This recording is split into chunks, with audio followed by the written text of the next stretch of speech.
résumerai ce qui distingue l'homme de la femme par des formules assez lapidaires.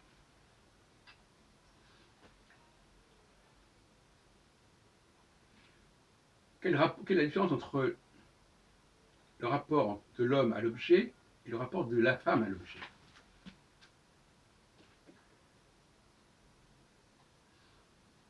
Pour l'homme, l'objet prolonge l'homme. Pour la femme, il la complète. Quelle est la différence entre ces deux formules?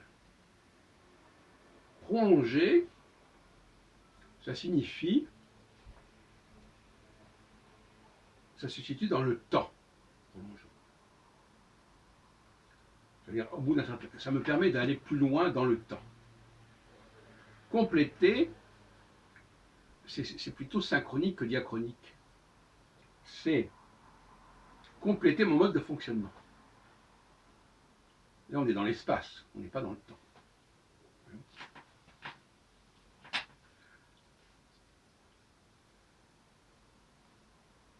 Et on voit bien que si on confond le mot prolonger et le mot compléter, on mélange tout, on confond tout. Et la plupart des gens sont incapables de distinguer les deux, en tout cas de voir quelle est la portée philosophique de ces deux expressions. Vous demandez aux gens quelle est la différence entre prolonger et compléter. D'ailleurs, on va le faire ce soir dans le café philo McDo. Je ne pense pas qu'ils répondront de manière très claire, en tout cas pas tout de suite. Mais vous comprenez bien que ça veut tout dire. Ça veut dire que l'homme existe de toute façon, mais s'il veut se perpétuer dans le temps, il a besoin d'un objet, ne serait-ce que d'écrire, ne serait-ce que de laisser un livre.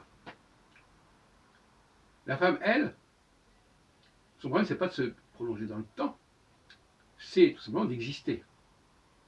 Et pour exister, elle a besoin d'être complétée par l'objet.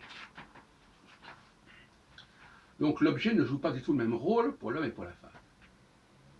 Pour la femme, c'est un problème existentiel, c'est-à-dire qu'il faut absolument se servir, s'aider de l'objet, quel qu'il soit. Je dis l'objet, ça peut être un ouvrage, ça peut être aussi une maison, ça peut être aussi un bijou, ça peut être aussi une voiture, n'importe quoi. Pour l'homme, normalement, il n'a pas besoin d'objets. Mais ces objets, il n'en a besoin que pour justement donner à la femme quelque chose à faire. Et pour qu'elle s'aide, pour qu'elle se complète aussi quelque part.